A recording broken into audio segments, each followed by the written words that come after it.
పిల్లలు కావాలనే మీ కలను నెరవేర్చుకోండి. మొదటి కన్సల్టేషన్, మొదటి స్కానింగ్ ఉచితం. వివరాల కొరకు హెగ్డే ఫెర్టిలిటీని సంప్రదించండి. వెల్కమ్ టు సుమంటి నేను మీ సుమంటి వినాయక్. అల్లు అర్జున్ పుష్ప సినిమా ఒక రకంగా సెన్సేషన్ అయితే ఇవాళ రెండు తెలుగు రాష్ట్రాలను నేషనల్ వైడ్గా చూసుకున్నా కూడా అల్లు అర్జున్ గారి మీద వచ్చినటువంటి కొన్ని విమర్శలు కానివ్వండి, లేదంటే రకరకాల కథనాలు అయితే మనం చూడటం జరిగింది. ఏదేమైనా సరే ఇన్సిడెంట్ జరగడం అనేది బాధాకరం. అయితే వీటికి అన్నిటికీ సంబంధించినటువంటి వాటిల్లో తప్పు ఎక్కడ జరిగింది. సో ఈరోజు మనతో పాటు దీనిపై మాట్లాడడానికి హైకోర్టు అడ్వకేట్ రవీంద్రనాథ్ గారు ఉన్నారు. అది వారి మాటలోనే తెలుసుకుందాం. మీరు కూడా కామెంట్ బాక్స్లో పోస్ట్ చేయండి. డెఫినెట్గా కొన్ని కీలక విషయాలు అయితే మీకు తెలిసినటువంటి విషయాలు నిజాలు కూడా బయటకు వచ్చేటువంటి అవకాశం ఉంటుంది. So coming to subject.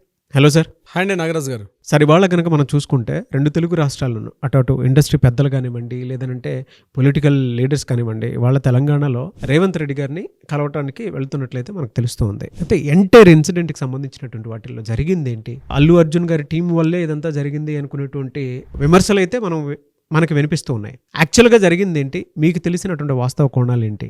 Sandhya theatre December 4వ తేదీ 9:45 సాయంత్రానికి, అంటే రాత్రి 9:45 ఆ టైంలో అల్లు అర్జున్ గారు రావడం, తొక్కిసలాట జరిగింది. థియేటర్లో ఆయన కూర్చున్నారు.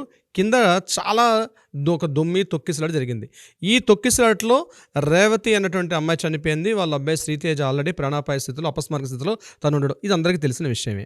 అయితే నిన్న పోలీసులు అల్లు అర్జున్ గారిని పిలిచి విచారించేటప్పుడు 18 ప్రశ్నలు సంధించారు.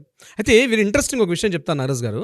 దీనికి సంబంధించిన విషయమే, అల్లు అర్జున్ గారు నటించిన పుష్ప 2 సినిమా టోటల్ సమయం నిడివి 3:15. వీరు ఇంట్రెస్టింగ్ ఏంటంటే పోలీసులు ఇంటరాగేషన్ చేసింది కూడా 3:35. It's very coincident.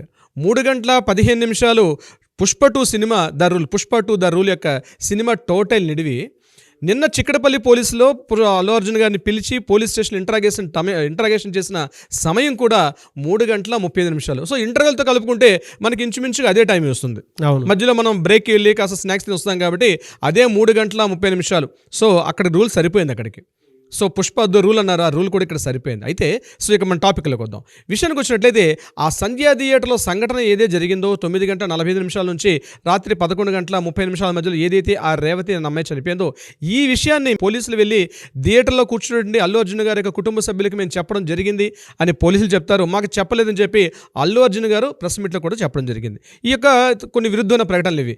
ఈ విషయం మీద పోలీసులు ప్రకటించడం జరిగింది. మేము ఆల్రెడీ మీకు చెప్పాం కదా, అయినప్పటికీ కూడా మీరు ప్రెస్ మీట్ ఎందుకు పెట్టారు, ఆ ప్రెస్ మీట్లో మీరు ఎందుకు ఇలా అబద్ధం ఎందుకు చెప్పారని చెప్పి ఈ విషయాన్ని పోలీసులు మాట్లాడడం జరిగింది. అయితే ఇక్కడ కీ పాయింట్ ఏంటంటే ఎవరికి ఇన్ఫార్మ్ చేశారు ఈ విషయాన్ని.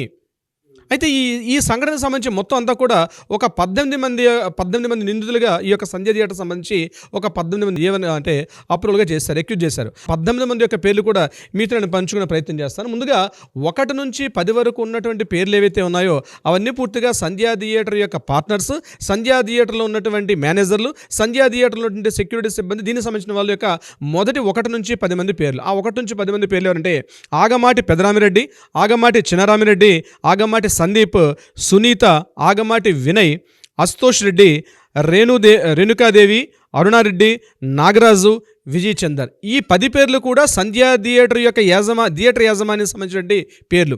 ఇక్కడ మన హీరో అల్లు అర్జున్ గారి పేరు A11గా నమోదైంది, 11వ నెంబర్ పేరు. అంటే 11వది అల్లు అర్జున్ గారు, తర్వాత అల్లు అర్జున్ గారి యొక్క PA సంతోష్ గారు, అదేవిధంగా 13వ పేరు శరత్ బన్నీ. ఈ పేరు గుర్తుపెట్టుకోండి నాగరాజు గారు, శరత్ బన్నీ.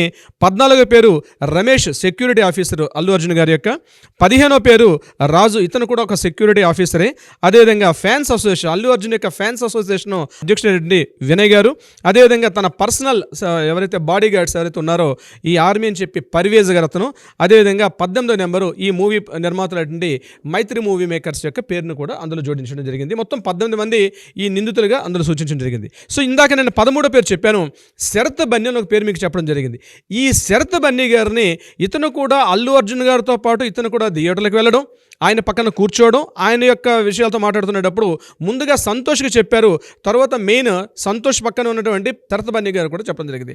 అయితే శరత్ బన్నీ గారు ఇప్పుడు అవసరం లేదు, కింద జరగని ముందు మీరైతే సినిమా చూడండి అని చెప్పడం జరిగింది అని ఇంటరాగేషన్లో తెలిసినట్టుగా మనకు అందరికీ ఇన్ఫర్మేషన్ యాక్చువల్గా. అయితే ఈ శరత్ బన్నీ ఎవరు, ఈ శరత్ బన్నీ గారు ఎవరు అన్న విషయం మీద ఇక పూర్తిగా కాస్త మనం విచారం చేస్తే కొన్ని కీలకమైన విషయాలు, కొన్ని అద్భుతం కలిపే విషయాలు, కొన్ని ఒక విస్తు కలిపే విషయాలు, కొన్ని విషయాలు తెలిసింది. ఆ శరత్ బన్నీ గారు ఎవరు, ఇతనికి అల్లు అర్జున్ గారికి ఉన్నటువంటి సంబంధం ఏమిటి, వీళ్ళ మధ్య ఉన్న రిలేషన్ ఏంటి, ఇతను ఏ రకంగా ముఖ్యంగా అల్లు అర్జున్ గారి యొక్క కోటరీలోకి ఇతను ప్రవేశించాడు, అల్లు అర్జున్కి ప్రధాన అనుచరుడు ఎలా అయ్యాడు, అల్లు అర్జున్ గారు ఈ స్థాయికి రావడానికి శరత్ బన్నీ గారు ఏ రకంగా రావడం జరిగింది, నేను కొన్ని విషయాలు మీతో పంచుకునే ప్రయత్నం చేస్తాను. అలవైకుంఠపురం ఆ మూవీ రిలీజింగ్ ఫంక్షన్లో అల్లు అర్జున్ గారి పక్కన కాస్త యాక్టివ్గా కనిపించిన ఒక కుర్రాడు కనిపిస్తాడు. ఇతని పేరు శరత్ చంద్ర నాయుడు. ఆ సమయంలో ఇతను భుజమే చేయి వేసి అల్లు అర్జున్ గారు ఒక కీలకమైన ఒక విషయం కూడా చెప్పడం జరిగింది. ఏమిటంటే, నేను ఈ స్థాయికి రావడానికి నాకు అడుగడుగునా నాకు పూర్తి సహకారం అందిస్తూ నన్ను ఈ రకంగా పబ్లిక్ ఇమేజ్ తీసుకొని రావడానికి కూడా ప్రధానమైనటువంటి వ్యక్తి ఎవరన్నా అంటే అతను ఈ శరత్ చంద్ర నాయుడు అని చెప్పి అతన్ని చాలా అభినందించడం జరిగింది ఒక సందర్భంలో అలవైకుంఠపురంలో. అయితే ఎవరి శరత్ చంద్ర నాయుడు? నాట్ ఓన్లీ అలవైకుంఠపురం ఒక సినిమా కాదు, even though Pushpa the rise అన్నటువంటి ఆ సమయంలో కూడా ఈ శరత్ చంద్ర నాయుడు గారిని పూర్తిగా అభినందిస్తూ నేను ఈ స్థాయికి రావడానికి నా ఫ్యామిలీ మెంబర్స్లో ఇతను కూడా ఒక సపోర్ట్ పర్సన్, నా ఫ్యామిలీ అల్లు ఫ్యామిలీ ఏదైతే ఏ ఫ్యామిలీ ఉన్నారు, ఏ ఫ్యామిలీ గ్రూప్ ఆఫ్ మెంబర్స్లో నాకు శరత్ చంద్ర నాయుడు కూడా అంతే ఇంపార్టెంట్ అని కూడా కొన్ని కీలకమైన వ్యాఖ్యలు చేశారు ఈ శరత్ బన్నీ అన్నటువంటి వ్యక్తి మీద. అయితే ఈ శరత్ బన్నీ ఎవరు అన్న విషయంలో మరి కాస్త మనం వివరాల్లోకి వెళ్ళే ప్రయత్నం చేద్దాం. ముఖ్యంగా ఇతను కాకినాడకు సంబంధించినటువంటి ఒక స్టూడెంట్. 2006లో బీటెక్ కంప్లీట్ చేసినటువంటి శరత్ చంద్ర నాయుడు కాకినాడలో అక్కడ ఆదిత్య కళలు చదువుకొని అక్కడి నుంచి హైదరాబాద్ నగరానికి రావడం, అక్కడ నుంచి వచ్చి హైదరాబాద్లో ఒక ప్రముఖ యూట్యూబ్ ఛానల్లో ఒక క్రియేటివ్ హెడ్గా వర్క్ చేస్తూ అంచెలంచెలుగా తన యొక్క టాలెంట్ డెవలప్ చేసుకున్నాడు. ఇదే సమయంలో ఎన్టీవీలో ఈయనకి క్రియేటివ్ హెడ్గా ఒక పోస్ట్ కూడా రావడం జరిగింది. ఇదే సందర్భంలో ఎన్టీవీలో క్రియేటివ్ హెడ్గా పనిచేస్తున్నప్పుడు ఇతని యొక్క పనితనాన్ని కాస్త గుర్తించినట్టు కొంతమంది స్నేహితులు ఇతన్ని అల్లు అరవింద్ గారిని రిఫర్ చేయడం జరిగింది. అయితే అప్పటికే అల్లు అర్జున్ గారి యొక్క కోటర్లో ప్రధానంగా ఉన్నటువంటి బన్నీ వాసు గారు అప్పటికే చాలా అంటే ఆల్మోస్ట్ అప్పటికే 18-12 సంవత్సరాలుగా అంటే ముఖ్యంగా అల్లు అర్జున్ గారు స్టడీ టైం నుంచి కూడా యాక్టివ్గా ఉన్నటువంటి వాసు గారిని పూర్తిగా ఒక నిర్మాణ బాధ్యతలు అతనికి ఒక GA2 అన్నటువంటి ఒక నిర్మాణ బాధ్యతలు అప్పగించి అతను కంప్లీట్గా అతనికి ఒక ప్రొడ్యూసర్ అంటే కో ప్రొడ్యూసర్ చేసి ఆ యాక్టివిటీలు ఉన్న తర్వాత అల్లు అర్జున్ గారి యొక్క పర్సనల్ విషయాలన్నీ టేక్ కేర్ చేయడం కోసం చెప్పి ఒక నమ్మకస్తున్న వ్యక్తిని చూస్తున్న సందర్భంలో అల్లు అరవింద్ గారు ఇతని యొక్క పనితనాన్ని మెచ్చి ఇతని తన కోటలో తీసుకున్నారు ఇన్ ద ఇయర్ ఆఫ్ 2011లో. సో అక్కడ నుంచి అల్లు అరవింద్ గారు దగ్గరగా ఆయన కోటలోకి వెళ్ళి మెల్లమెల్లగా చాలా మంచి వ్యక్తి, ముఖ్యంగా ఈ శరత్ చంద్ర నాయుడు గారు కూడా చాలా మంచి వ్యక్తి, నమ్మకస్తున్న వ్యక్తి, అద్భుతమైన టాలెంట్, చిన్న ఈ షార్ట్ మూవీస్ అన్నిటి కూడా అంటే షార్ట్ ఫిల్మ్స్ అన్నిటి కూడా స్క్రిప్ట్ రైటింగ్ కానీ టాలెంట్ కానీ అద్భుతంగా ఉండేది. స్టెప్ బై స్టెప్ వచ్చారని మీరు మాట్లాడుతుంటేనే తెలుస్తుందిలేండి. స్టెప్ బై స్టెప్ వచ్చారు, గ్రోత్ కనిపిస్తుంది మీరు మాట్లాడేటప్పుడు.